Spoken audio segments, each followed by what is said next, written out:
Oke, ada 4 perubahan yang paling mendasar ya. Yang pertama tentang penekanan pada visi misi kementerian lembaga. Tuh, yang kedua tentang penugasan kepada kementerian lembaga yang dulunya hanya tentang tugas dan fungsi, sekarang ada penambahan. Ketiga tentang penekanan manajemen kinerja dan risiko. Ini sama sekali dalam peraturan lama nggak ada. Jadi sekarang ini merupakan hal fundamental. Yang keempat tentang sumber pendanaan juga diberikan ruang pada IKL agar tidak hanya mengandalkan APBN. 4 hal itu.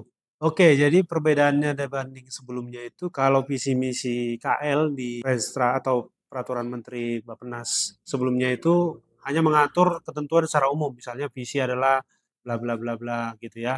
Misi adalah bla bla bla, tidak menekankan pada turunan dari visi misi presiden. Nah, pada visi misi yang sekarang sudah langsung spesifik didefinisikan sebagai menjabarkan visi dan misi presiden. Jadi KL tidak lagi perlu menafsir apakah visi misi mereka harus dibuat khusus atau harus mengikuti presiden atau tidak, tetapi di dalam peraturan yang terbaru ini harus menjabarkan visi misi presiden dan itulah yang menjadi tujuan atau yang harus dicapai oleh kementerian dan lembaga. Perubahan sebenarnya enggak ya, tapi lebih ke penambahan atau penekanan ya. Karena dulu di peraturan yang lama memang secara di-stated atau ditekankan tidak disebutkan secara apa namanya norma, tapi yang sekarang ada penambahan yaitu arahan presiden. Nah, kalau dulu itu hanya fokuskan pada tugas dan fungsi KL, tetapi yang sekarang selain tugas dan fungsi KL ada arahan presiden karena memang balik lagi ya, karena Renstra ini sebenarnya adalah bagaimana KL bisa mencapai sasaran pembangunan sesuai dengan visi misi presiden. Makanya arahan presiden harus menjadi salah satu yang paling penting dalam tugas yang harus diwujudkan oleh KL.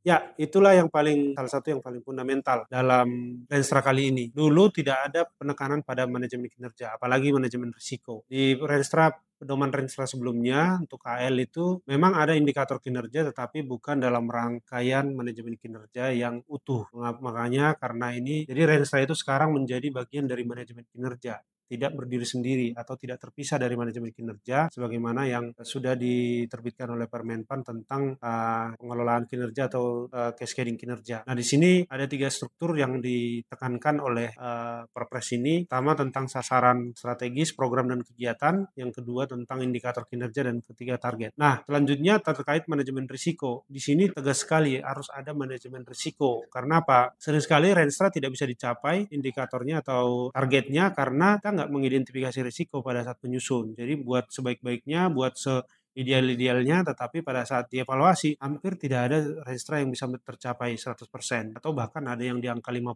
mungkin ya, atau ada 70 lah paling rata-rata mungkin ya. Nah, itulah mengapa identifikasi risiko penting agar kita dari sekarang mulai mengidentifikasi apa yang mungkin membuat Renstra bisa tidak tercapai dan itulah akan diantisipasi pada pelaksanaannya.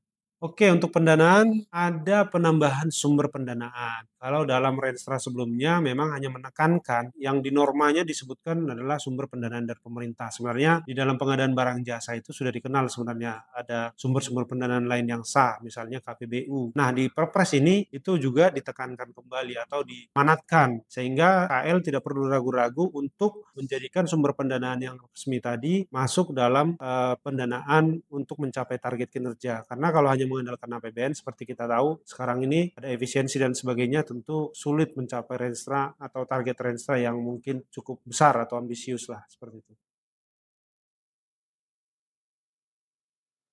Oke, ini salah satu yang paling banyak berubah ya. Dari 11 aspek sebelumnya, sekarang 18 aspek. Banyak yang ditambah, terutama dalam hal visi misi, tujuan, kemudian materi muatan, dan juga tadi ya ada manajemen kinerja dan risiko. Jadi dengan 18 aspek ini, Bappenas ingin menelahnya secara lebih detail sehingga Renstra KL benar-benar selaras dengan RPJMN dan itu merupakan Renstra atau rencana pembangunan di sektor KL masing-masing, bukan hanya sekedar rencana kerja atau rencana strategis yang bersifat akademis.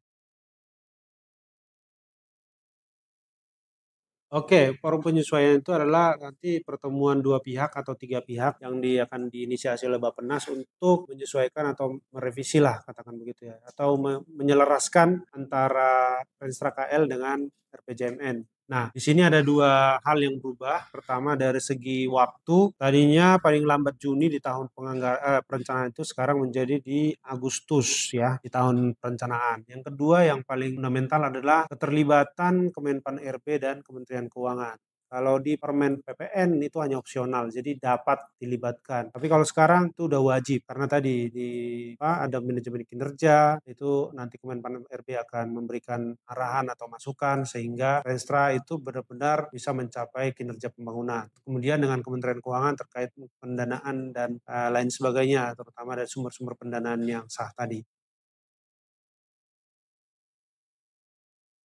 Oke, untuk penetapan secara fundamental tidak banyak berubah ya. Bagaimana cara menetapkannya kan sudah ada aturan atau peraturan perundang-undangan menetapkan dengan peraturan menteri atau peraturan kepala lembaga masing-masing. Tapi yang berubah itu di waktu pertama. Jadi dulu dikasih kesempatan 5 bulan setelah RPJMN diundangkan atau ditetapkan. Sekarang dikasih waktu lebih panjang, 8 bulan, karena tadi mungkin ada penelahan yang lebih panjang ya. Jadi sekarang 8 bulan setelah RPJMN diundangkan.